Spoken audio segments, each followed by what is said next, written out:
आप देख रहे हैं भारत 24। नमस्कार, मैं हूं अजय कुमार।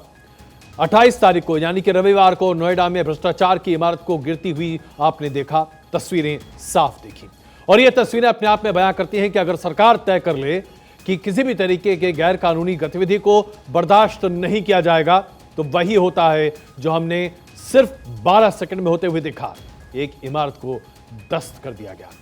32 मंजिली इमारत, 100 मीटर के आसपास ऊंची ये इमारत पूरे तरीके से ध्वस्त हुई। दुनिया ने देखा, पूरे हिंदुस्तान ने देखा।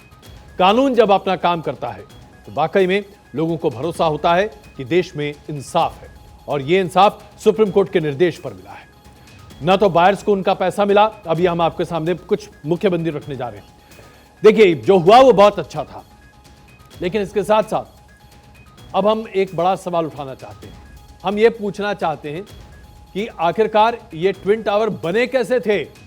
जी, सबसे पहला सवाल आज जो हम आपके सामने उठा रहे हैं, ये जो भ्रष्टाचार के खिलाफ कार्रवाई हुई ये बहुत बढ़िया थी, इसमें कहीं कोई दो राय नहीं है। लेकिन आखिरकार ये इमारत बनी कैसे? अगर बन गई तो उसके बाद नोएडा अथॉरिटी के ऊपर किस तरह का सवाल उठा, नोएडा अथॉरिटी के जिम्मेदार अधिकारियों के खिलाफ किस तरह की कार्रवाई हुई, क्या इसकी अभी तक कोई समीक्षा है? क्या ये कार्रवाई कहीं पहुंची है, किसी नतीजे तक पहुंची है? क्या किसी के खिलाफ कोई कार्रवाई हुई है?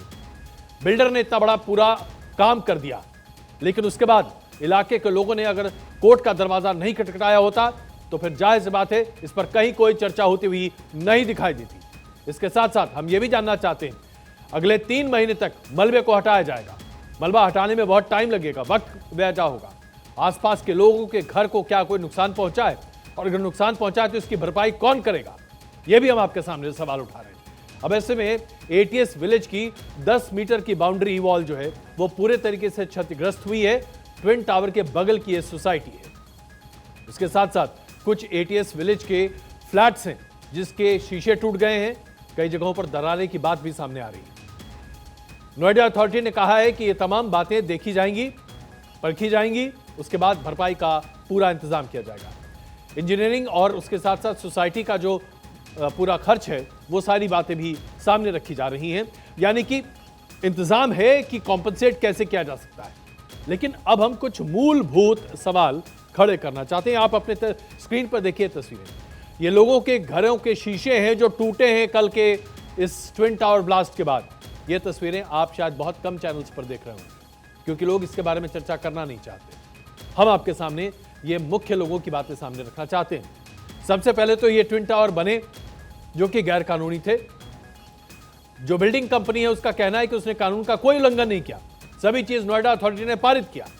नोएडा अथॉरिटी ने अगर सब कुछ पारित किया तो फिर हर जाना तो नोएडा अथॉरिटी को भुगतना चाहिए था, लेकिन ऐसा नहीं हुआ है। इस पूरे मामले को लेकर अब कुछ और तथ्य आपके सामने प्रस्तुत कर रहे हैं। ये जो अभी आप अपने स्क्रीन पर देख रहे हैं, ये लोगों की वो दिक्कतें हैं जो अब विस्फोट के बाद है। बताया जा रहा है कि इसके लिए जो एडिफाइस कंपनी है उसने एहतियातन 100 करोड़ का बीमा करवा रखा था, जिससे वैलिडिटी इसकी अगले 3 महीने तक है। अगले 3 महीने तक आसपास की किसी भी सोसाइटी में अगर कोई भी विस्फोट की वजह से हुआ नुकसान सामने आता है तो उसकी भरपाई की जाएगी। यह भरपाई इंश्योरेंस के पैसे से की जाएगी। चलिए, तो अच्छी बात हो गई। अभी जिन लोगों के घरों में नुकसान पहुंचा है उनके बारे में तो ये बहुत अच्छी चीज है, लेकिन क्या यह बात पूरी तरीके से स्पष्ट होगी कि आसपास की तमाम इमारतों में से कहीं किसी की नींव नहीं हिली होगी? यह सवाल भी लोगों के दिमाग में है। नोएडा अथॉरिटी ने आधिकारिक ट्विटर हैंडल से ट्वीट करके इस बात की पुष्टि की है कि ट्विन टावर के पास जो स्थित है एटीएस सोसाइटी, उसकी 10 मीटर की बाउंड्री वॉल को नुकसान पहुंचा है। वहीं लोगों को अब इस बात की भी शंका है कि डिमोलिशन की वजह से जो नुकसान हुआ है उसकी भरपाई कौन करेगा। इस पर नोएडा अथॉरिटी ने स्पष्ट किया है कि आसपास जो भी छोटे मोटे नुकसान की बात है उसकी भरपाई जल्द होगी। यह भरपाई नोएडा अथॉरिटी करेगी। अपने आधिकारिक ट्विटर हैंडल से नोएडा अथॉरिटी कहा है, उसने ट्विटर हैंडल पर क्या लिखा है आपको दिखाते हैं। सभी फ्लैट ओनर 9 बजे तक अपने घर पर वापस जा सकते हैं। घर में अगर उनको कोई भी दिक्कत दिखाई देती है उसको कंप्लेन करें। 3 महीने के भीतर नोएडा अथॉरिटी या फिर एडिफाइस कंपनी के इंश्योरेंस के अमाउंट से इसको ठीक किया जाएगा। आइए अब आपको दिखाते हैं कि इस पर क्या कहा है नोएडा अथॉरिटी की तरफ से। मैक्सिमम धूल और मैक्सिमम जो मलबा है वो इसी क्षेत्र में आया है, लेकिन वो दिखने में वैसा लगता है लेकिन उतना डेंजरस नहीं है, एक्सेप्ट फॉर जो अभी कमिश्नर साहब ने बताया कि जो बाउंड्री वॉल के पास गिरा है वो थोड़ा हैवी है, उसको हम लोग ने एडिफिस इंजीनियरिंग करेगी। सफाई चल रही है कल से, हम लोगों ने शायद 50-60% सफाई कर भी ली है, 2-3 राउंड और सफाई होगी। बिजली है, पानी है, गैस आ गई है, सिवाय 2-3 टावर के जिनमें एडिफिस का जो जियो टेक्सटाइल लगी है उसको हटने के बाद ही हम उसकी पाइपलाइन चेक कर पाएंगे। तो वो हटने का काम शुरू है, हम उम्मीद करते हैं कि आज शाम तक उन 2 टावर्स में भी गैस आ जाएगी। तो बाकी all facilities have been restored, lift चल रही हैं, बिजली आ रही, 60% लोग आ गए हैं, बाकी लोग अब आते रहेंगे, धीरे धीरे आएंगे। हमारी अपनी फैमिली आ गई है तो हम कह सकते हैं बाकी लोग भी आ सकते हैं। तो एटीएस ग्रीन्स जो एटीएस विलेज जो यहाँ पर है जिसमें लोग रहते हैं, बगल की सोसाइटी है ट्विन टावर की, वहाँ पर अब लोग धीरे धीरे आ रहे हैं, लेकिन नुकसान हुआ है। उसके बिल्डिंग के जो बाउंड्री वॉल है उसका नुकसान हुआ है, कई उसकी जो फ्लैट्स हैं उसमें शीशों में दरार आई है, शीशे टूट गए, बाकी लोग भी अब छानबीन करेंगे। लेकिन अब एक तबके की बात हम आपके सामने रख रहे हैं जो ट्विन टावर में अपना पैसा लगा चुका था, और ऐसे बहुत सारे लोग हैं जिनको सुप्राटेक जो कि ट्विन टावर बनाने वाली कंपनी है उसने पैसे नहीं दिए हैं। कानूनन फैसला सुनाया गया देश की सबसे बड़ी अदालत के द्वारा कि यह गैर कानूनी तरीके से बनाई गई इमारत है, यह भ्रष्टाचार की इमारत है। भ्रष्टाचार की वजह से नोएडा अथॉरिटी के अधिकारियों पर भी सवालिया निशान खड़ा किया गया। बहुत तल्ख टिप्पणी सुप्रीम कोर्ट ने नोएडा अथॉरिटी के ऊपर की, वो हम आपको दिखाएंगे। लेकिन इसमें सबसे बड़ी बात उन लोगों की आती है, उन ग्राहकों की आती है जिनके सपने को नेस्तनाबूद कर दिया गया। एक बिल्डर जो कि गैर कानूनी भ्रष्टाचार की इमारत को खड़ा करता है और उसमें तमाम लोगों का जमा खाता पैसा लगता है, इसमें से लोगों को अपने पैसे वापस नहीं मिले। सबसे ज्यादा नुकसान 711 ग्राहकों का हुआ है जिन्होंने अपने फ्लैट्स इन 2 टावर में बुक किए थे। इन 700 से ज्यादा ग्राहकों में से 652 ग्राहकों को सेटलमेंट के तौर पर जो उनके मन मुताबिक जो भी चीजें हो सकती थी वो सुप्राटेक ने किया है। बुकिंग अमाउंट पर ब्याज के साथ उन्हें रिफंड कर दिया गया है, या फिर उन्हें इसके बदले उसी अमाउंट की कोई प्रॉपर्टी जो सुप्राटेक की किसी और सोसाइटी में थी वहां पर देकर उन्हें सेटिस्फाई कर दिया गया है। लेकिन इसके बावजूद ऐसे तकरीबन 60 ग्राहक हैं आज भी जिनको 1 पैसे का रिफंड नहीं मिला है, जो आज भी त्राहिमाम कर रहे हैं। अब सवाल यही उठता है कि इन ग्राहकों ने क्या गलत किया था। अपनी मेहनत की कमाई इन लोगों ने सुप्राटेक की इन 2 इमारतों में लगाया था, ट्विन टावर्स में। अब इन्हें इनका ना तो पैसा मिल रहा है ना इनका आशियाना इनके लिए बचा है। कहां जाएंगे, दर दर की ठोकर खाएं। जिन लोगों ने इस टावर में अपने घर बुक किए थे अब उनके सपने चूर चूर हो रहे हैं। क्यों चूर चूर हो रहे हैं, कैसे चूर चूर हो रहे हैं, उनकी दर्द की कहानी आपकी स्क्रीन पर। हर शक ध्वस्त हो गया हो, लेकिन आज भी ऐसे कई सवाल हैं जो लगातार मुंह बाए खड़े हैं। हमारे साथ पीयूष जी हैं। पीयूष जी, आपने इसमें फ्लैट्स लिया था, फ्लैट कितने में लिया था और अब तक उस फ्लैट का क्या हाल अब तक? हमने 2011 में इसमें 2 BHK एक फ्लैट बुक किया था जो 39 लाख का था, जिसमें हमने करीब 30 लाख बैंक से लोन दिया था, बाकी खुद अपनी जेब से पेमेंट किया था। 2013-14 के बाद हाई कोर्ट से ऑर्डर आया कि बिल्डिंग इलीगल है और इसको स्टे किया जाए। सुप्रीम कोर्ट से ऑर्डर आया इसको तोड़ेंगे। इसके बाद हमने सुप्रीम कोर्ट के ऑर्डर के अनुसार कि जिन जिन को अपना पैसा वापस चाहिए, हमने भी बिल्डर से बोला कि पैसा वापस दो। तो हम लोगों ने बायस ने 2 बंच बनाए, 60 लोगों का और एक 70 लोगों का, जो सुप्रीम कोर्ट में केस किया। केस हम जीत गए। उस 60 में से 55 लोग को पेमेंट दिया, 70 में से कुछ 40 को पेमेंट दिया। तो हम लोगों ने दोबारा फिर जब हमें पेमेंट नहीं मिला तो कंटेम्प्ट ऑफ कोर्ट केस में डाला, तो वो भी हम जीत गए। उसके बाद भी सुप्रीम कोर्ट सुपरटेक ने हमें कोई पेमेंट अभी तक नहीं दिया है। Ma'am, as a housewife आप लोगों ने इतना पे कर दिया लेकिन उसके बाद भी घर नहीं मिला, कैसा लग रहा है? मिट्टी में मिल गया हमारा घर, हमें तो बस यही लग रहा है। पैसे तो गए, अब हम पैसे नए जोड़ के घर बनाएं या अपने बच्चे पढ़ाएं, और बैंक से वो टैग हटवाएं कि भाई इस मिट्टी के लिए आपने हमें डिफॉल्टर बनाया हुआ है। सर, पैसे तो कोर्ट ने आदेश दिया हुआ है कि वापस करने को, तो आपने बात की कब तक हो सकता है वापस? अभी तक कोई आदेश, कुछ हमको ऐसा किसी ने बातचीत करके नहीं बताया कब तक हमें मिल जाएगा। हम तो सुप्रीम कोर्ट से केस जीते हुए तो भी पेमेंट नहीं मिला अभी तक, और कोई भी हमारे पास बोलने नहीं आ रहा है कि हाँ जी पेमेंट कितना मिलेगा, कब तक मिलेगा, कैसे मिलेगा। ये थे पीयूष जी जिन्होंने साफ उठाया कि उनकी पेमेंट अभी तक नहीं मिली और उम्मीद है कि जल्द ही मिल सकती है। मैं आनंद कुमार सिंह, कैमरामैन गौरव के साथ, भारत 24। 59 परिवार, 59 ऐसे लोग जिन्होंने अपने सपने देखे थे, अपने सपने सजोए थे अपने घर के लिए। आज उनके पास न तो घर है, न जो पैसा उन्होंने खर्च किया था उसकी कोई भरपाई हुई है। क्या ये इंसाफ है? ये इंसाफ नहीं है साहब। अब इसमें सबसे बड़ी भूमिका किसकी थी? बिल्डर की गलती तो थी ही, लेकिन सरकार की तरफ से सरकारी एजेंसी के तौर पर यह जमीन किसकी थी? यह जमीन नोएडा अथॉरिटी की थी। इस बिल्डिंग प्लान को सैंक्शन किसने किया था? नोएडा अथॉरिटी ने। इस बिल्डिंग को खड़ा होकर इसके पूरे सर्टिफिकेट्स देने की बात कौन कर रहा था? नोएडा अथॉरिटी। क्या नोएडा अथॉरिटी ये सब कुछ मुफ्त में कर रही थी? बिल्कुल नहीं। नोएडा अथॉरिटी को इसके लिए पूरे पैसे मिल रहे थे जो कि सरकारी राजस्व में जमा हो रहे थे। तो फिर नोएडा अथॉरिटी के ऊपर क्या जिम्मेदारी आती है? नोएडा अथॉरिटी के ऊपर बड़ी जिम्मेदारी आती है, और ये हम आपको इसलिए बता रहे हैं क्योंकि जो सुप्रीम कोर्ट की टिप्पणी है, जब आप उसे देखेंगे तो उसके साथ आप समझ जाएंगे कि सुप्रीम कोर्ट ने नोएडा अथॉरिटी को न सिर्फ कटघरे में खड़ा किया था, बल्कि नोएडा अथॉरिटी से कई सवाल भी पूछे। सुप्रीम कोर्ट की टिप्पणी आपके स्क्रीन पर अभी दिख रही है। आपके आंख, नाक, कान से भ्रष्टाचार टपकता है। 5 अगस्त 2021 को सुप्रीम कोर्ट ने नोएडा अथॉरिटी के बारे में यही फैसले में अपनी टिप्पणी रखी थी। आप सुपरटेक की मदद नहीं कर रहे थे, आपका काम था कि आप लोगों को इंसाफ दिलाते, लेकिन आपकी मिली भगत बिल्डर के साथ थी, सुपरटेक के साथ थी। यह बात सुप्रीम कोर्ट की टिप्पणी है जो अभी आपके स्क्रीन पर दिखाई दे रही है। नोएडा अथॉरिटी इसमें बड़े पैमाने पर जिम्मेदार है।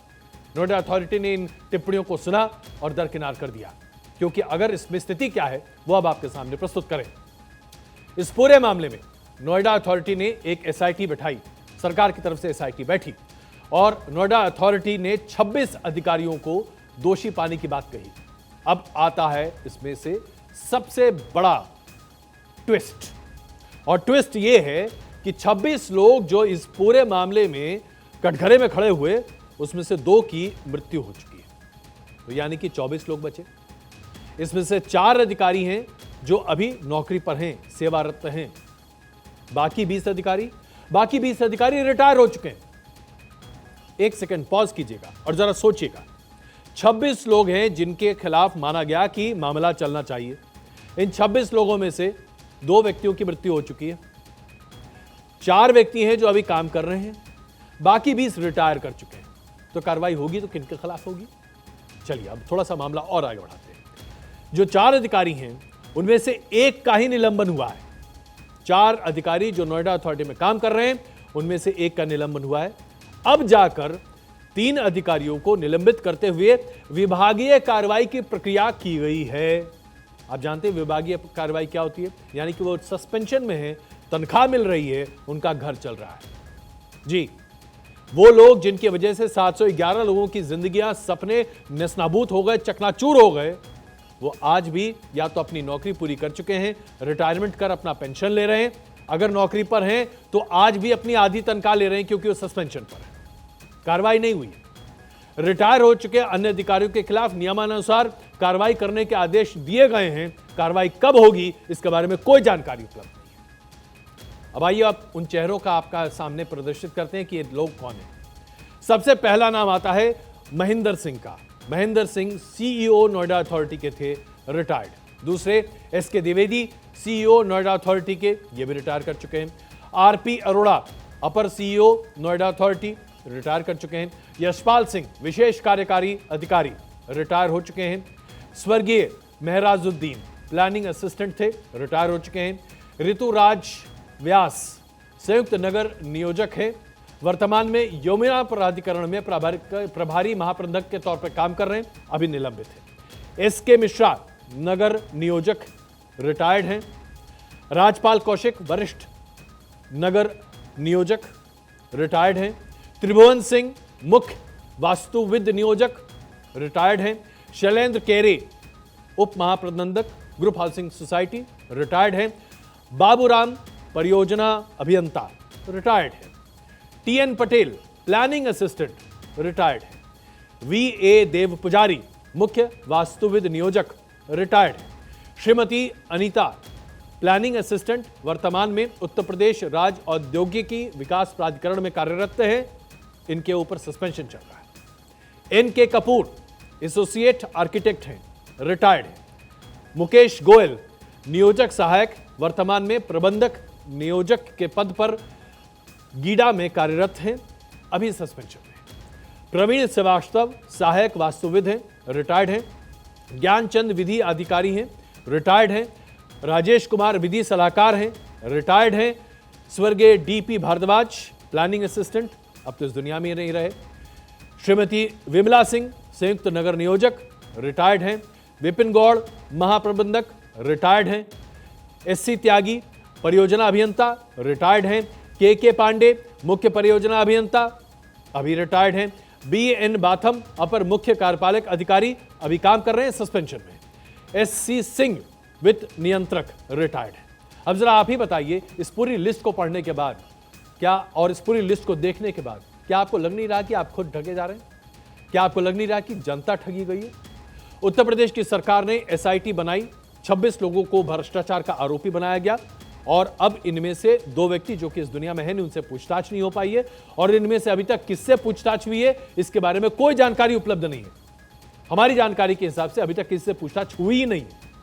कुछ अधिकारी अभी भी अंडरग्राउंड हैं, भागे हुए हैं, जबकि कुछ अधिकारी ऐसे हैं जो कि विदेश में जाकर अपने आप से मस्त हैं, चैन की बंसी बजा रहे हैं। ऐसे में एसआईटी लगातार अधिकारियों को समन पर समन भेज रही है, कोई हाजिर होने को तैयार नहीं। यह है कानून के पहिए का सबसे अच्छा नमूना। यानी कि आप देखें कि कैसे भ्रष्टाचार में लिप्त 26 लोग जो उनके ऊपर आरोप लगाया गया, उनसे पूछताछ तक नहीं हो पाई है। क्या होगा आगे? इस भ्रष्टाचार की नींव पर तब पड़ी थी जब 2004 में उत्तर प्रदेश में बीएसपी की सरकार थी। मायावती उत्तर प्रदेश के मुख्यमंत्री थी। 1978 बैच के आईएएस अधिकारी मोहिंदर सिंह को नोएडा भेजा गया था। अब जरा मोहिंदर सिंह के बारे में आपको कुछ डिटेल्स दे दें, बड़ा रोचक है ये पूरा मामला। मोहिंदर सिंह आम्रपाली केस में भी आरोपी माने गए। आम्रपाली का बहुत बड़ा फ्रॉड का केस है, उसमें भी ये आरोपी माने गए। इनके ऊपर ईडी के छापे पड़ चुके हैं। बीएसपी सरकार ने मोहिंदर सिंह को नोएडा, ग्रेटर नोएडा का सीईओ बनाया था, साथ ही यमुना अथॉरिटी का चेयरमैन भी बनवाया था। मोहिंदर सिंह के पास उत्तर प्रदेश के औद्योगिक विकास आयुक्त, श्रम आयुक्त, यूपी के स्थानिक आयुक्त की अतिरिक्त जिम्मेदारी भी थी। यानी आप समझ लीजिए कि मायावती के कार्यकाल में किस तरीके से मोहिंदर सिंह बड़े ही पावरफुल, शक्तिशाली, डोमिनेटिंग अधिकारी थे। तमाम जांच के बाद भी आज उन तक कोई हाथ नहीं रखने वाला है। तत्कालीन सीएम के ऑफिस में उनकी सीधी पहुंच थी, यानी कि मायावती जी के दफ्तर में वो सीधे पहुंचते थे। महेंद्र सिंह ने प्राधिकरण में भूमि आवंटन नीति को पूरी तरीके से बदल दिया था, जिसकी वजह से ट्विन टावर को खड़ा करने की अनुमति मिली थी। आवंटन के सापेक्ष बिल्डर को भुगतान करने के लिए बेहद लचीली पॉलिसी बनाई गई थी, और इस पॉलिसी को बनाने के लिए अगर कोई व्यक्ति जिम्मेदार था तो वो हैं मोहिंदर सिंह जी। जो आवंटी हैं उनके लिए जो राहत के नियम बनाए जाने थे, जो डिफॉल्ट आवंटी थे, उसमें भी तब्दीली कर दी गई थी। कुल मिलाकर देखा जाए तो बहुत ही बुरी स्थिति थी, और यह बताता है कि आज ये जांच किस तरीके से बेअसर है। बेअसर है ये जांच। 700 से ज्यादा लोगों के सपने हवा में उड़ गए। 90 करोड़ की बिल्डिंग 12 सेकंड में नेस्तनाबूद हो गई। सुप्रीम कोर्ट की जांच आई, नोएडा अथॉरिटी पर इतनी तीखी टिप्पणी, 26 आरोपी, उनमें से एक से पूछताछ तक नहीं। अब हम आपके लिए छोड़ते हैं तय करना कि क्या वाकई में इंसाफ हो रहा है। उत्तर प्रदेश सरकार के 2 डिप्टी मुख्यमंत्री आश्वासन दे रहे हैं कि न्याय की पूरी प्रक्रिया का पालन होगा, भ्रष्टाचारियों को छोड़ा नहीं जाएगा, लेकिन ये कब होगा देख लीजिए। जो करप्ट होगा तो ये तो इस समय भ्रष्टाचार मुक्त भारत, भ्रष्टाचार मुक्त उत्तर प्रदेश, इसी के लिए भाजपा को लोगों ने सत्ता में भेजा है। इसी के लिए भारतीय जनता पार्टी काम कर रही है और आगे काम करेगी। जो भ्रष्ट होंगे उनके खिलाफ कार्रवाई होगी, और जो ईमानदार होंगे उनको पुरस्कृत किया जाएगा। देखिए, माननीय उच्चतम न्यायालय में मामला चल रहा था। जैसे ही निर्णय हुआ तत्काल हमने गिरा दिया है, और समाजवादी पार्टी की जो भ्रष्ट सरकार थी उसको जनता ने बुरी तरह ध्वस्त कर दिया है। भ्रष्ट सरकार को कोई बर्दाश्त नहीं करेगा। उत्तर प्रदेश जनता भ्रष्टाचार मुक्त और अपराध मुक्त प्रदेश चाहती है। भारतीय जनता पार्टी को अपना आशीर्वाद लगातार देखिए, अभी जांच रिपोर्ट आने दीजिए, कार्रवाई होगी। मौजूदा सरकार मान रही है कि जो नियमों की अनदेखी हुई, ये सब कुछ मायावती की सरकार में हुआ, और उसके साथ साथ अखिलेश यादव की सरकार में ऐसी बहुत सारी अनियमितताएं हुई हैं। मौजूदा सरकार न सिर्फ इन अनियमितताओं को उजागर कर रही है, बल्कि जो भी प्रशासनिक कार्रवाई हो सकती है वो ले रही है। हम मानते हैं, इसका स्वागत करते हैं, लेकिन सवाल ये उठता है कि जो लोग जिम्मेदार हैं, जो अधिकारी जिम्मेदार हैं, उन अधिकारियों के खिलाफ कब कार्रवाई होगी, उनकी नजीर कब बनेगी, कब उन्हें हम देश में यह कहते हुए देखेंगे कि अधिकारी हैं, जुल्म किया है, जेल के पीछे खड़े हैं। यह है इंसाफ, जो कि पूर्णतः इंसाफ होगा। हम यहां पर एक छोटा सा ब्रेक लेते हैं। ब्रेक के बाद आपको बताएंगे कि आखिरकार इन ट्विन टावर को, इस भ्रष्टाचारी टावर को खड़ा करने में कौन कौन से नियम थे जिसका उल्लंघन हुआ, और अगर उल्लंघन नहीं हुआ होता तो ये ट्विन टावर ना बनते, ना इन्हें गिराने की नौबत आती। रविवार को यानी कि 28 अगस्त को आपने भ्रष्टाचार की इमारत को ध्वस्त होते देखा। 12 सेकंड में ये इमारत ध्वस्त हुई थी और इसी पर आज हम अपनी खास पेशकश प्रस्तुत कर रहे हैं आपके सामने। हमने अभी आपको बताया कि कैसे नोएडा अथॉरिटी की बहुत बड़ी जिम्मेदारी थी। अधिकारी 26 थे जिनके ऊपर आरोप लगाए गए, लेकिन अभी तक कोई भी व्यक्ति उससे पूछताछ तक नहीं हुई। लेकिन आखिरकार नोएडा अथॉरिटी ने किन किन नियमों को ताक पर रखा, यह आपके लिए जानना आवश्यक है। सबसे पहले NBR 2005, 2006 और 2010 के नियमों का उल्लंघन किया गया। इसका सीधा सा मतलब यह था कि आप इन बिल्डिंग्स को बना नहीं सकते थे। UP ownership of flat act, इसका पूरे तरीके से उल्लंघन किया गया क्योंकि FRA में पूरी तरह से बदलाव कर दिया गया था। यूपी अपार्टमेंट्स एक्ट 1975, 2010, इसका भी बड़े पैमाने पर उल्लंघन किया गया क्योंकि इसके आधार पर सिर्फ FRA नहीं बल्कि बिल्डिंग के पूरे प्लान को भी चेंज किया गया था। बिल्डिंग बायलॉज बदले गए और टावर को बना दिया गया। बिना रेजिडेंट की अनुमति के निर्माण का काम किया गया और इस काम पर जिस तरीके से आपत्ति उठी उसने इसे प्रदर्शित किया। किसी भी रेजिडेंट को नक्शा नहीं दिखाया गया था और उसके साथ साथ नोएडा अथॉरिटी की रजामंदी के साथ सारी चीजें एकाएक बदल कर रख दी गई। ट्विन टावर में सिर्फ नोएडा अथॉरिटी की जिम्मेदारी बनती है, ऐसा कतई नहीं है। इस पूरे मामले में सुप्राटेक जो बिल्डिंग कंपनी है उसकी भी बड़ी भूमिका है। 23 नवंबर 2004 को सुप्राटेक को जमीन आवंटन के तौर पर मिली, सुप्राटेक को मिली ये आवंटन के तौर पर। शुरुआत में 9 मंजिल से 14 टावर बनाने की मंजूरी मिली थी। उसके बाद बिल्डिंग ने, जो बिल्डर है उसने प्राधिकरण के लोगों से बातचीत करके, साठगांठ करके, गठजोड़ करके नक्शे में बदलाव किया, FRA में चेंज कर दिया, यानी कि जो फ्लोर एरिया है, कारपेट एरिया है, उसको बढ़ा दिया। फ्लोर एरिया रेशियो के नाम पर अवैध निर्माण का पूरा काम किया गया। 2006 में नोएडा अथॉरिटी ने प्रोजेक्ट में पहला संशोधन किया, नोएडा अथॉरिटी ने यहां पर किया, जिसकी पेशकश बिल्डर ने की थी, सुपरटेक बिल्डर ने। 9 मंजिल की जगह 11 मंजिल बनाने का नक्शा पास किया गया। देखिए आप कैसे बदलाव हो रहे हैं। और 16 टावर के लिए 11 मंजिल की अनुमति दे दी गई। 2009 में नोएडा अथॉरिटी ने टावर नंबर 17 का नक्शा पास किया। जी 16 टावर थे, अब 16 टावर से 17 टावर हो गए। टावर 16 और 17 पर 24 मंजिल के निर्माण का नक्शा बनवाया गया और उसे प्रस्तुत किया गया। 2012 में नोएडा अथॉरिटी ने तीसरी बार संशोधन किया अपने सैंक्शन में और टावर नंबर 16 और 17 के लिए FRA बढ़ा दिया गया। इसके साथ साथ टावर की ऊंचाई जो कि 11 मंजिल अनुमति थी, उसे 40 मंजिल करने की अनुमति दे दी गई। अब आप खुद ही सोचिए कि किस तरीके से इस टावर को बनाया गया। और ये टावर बने कहां आप जानते हैं? ये टावर बने उस जगह पर जो कि ग्रीन एरिया, ओपन एरिया के तौर पर छोड़े गए थे। यही वजह थी कि सुप्रीम कोर्ट ने इन ट्विन टावर्स को ध्वस्त करने का ये पूरा का पूरा आदेश पारित किया। अब ये 2 तस्वीरें आप देखिए जो अभी आपके सामने हैं। इन दोनों तस्वीरों को देखकर बिल्कुल अलग भाव होगा। अगर ट्विन टावर बनता तो सुपरटेक बिल्डर के हिसाब से अभी जो आप देख रहे हैं अपने तरफ स्क्रीन पर, ऐसी जगमगाती सी इमारत बनती। लेकिन जो वास्तु स्थिति है, जो कल हुआ, वो आपके सामने स्क्रीन पर है। आइए अब आपको दिखाते हैं कि इसमें जो इस पूरी कंपनी के बिल्डर हैं, बिल्डर के जो मालिक हैं RK अरोड़ा, उनकी क्या भूमिका रही। उनकी भूमिका यह है कि वो इस कंपनी के चेयरमैन हैं। यह है उनकी तस्वीर जो अभी आप अपने स्क्रीन पर देख रहे हैं। RK अरोड़ा जिनके नेतृत्व में सुपरटेक ने इस पूरे प्रोजेक्ट को आगे बढ़ाया। 40 साल से NCR में कंस्ट्रक्शन और रियल एस्टेट के कारोबार से जुड़े हुए हैं और 27 साल पहले इन्होंने 1995 में इस कंपनी की शुरुआत की थी। कुल मिलाकर पूरी स्थिति आपके सामने है और अब हम सिर्फ आपके विवेक पर एक सवाल छोड़ना चाहते हैं। सवाल सीधा सा है, लोगों ने सपने देखे, गाढ़ी कमाई का पैसा निकाला, बिल्डर को वो पैसा दिया अपने घर के लिए, लेकिन घर किसी को नहीं मिला। ऐसे 60 लोग हैं, 59 दरअसल, जिनको आज तक अपना पैसा भी वापस नहीं मिला। बाकी लोगों को कहीं और जगह पर अपने घर को पैसे लेकर या जमीन लेकर या सरकार से या फिर बिल्डर से मदद लेकर सेटिस्फाई करना पड़ा और इसको पूरी इमारत को डिमोलिश करना पड़ा। नोएडा अथॉरिटी की भूमिका हमने आपके सामने रख दी, बिल्डर की भूमिका सामने रख दी। अब आप खुद तय कीजिए कौन कितना जिम्मेदार है।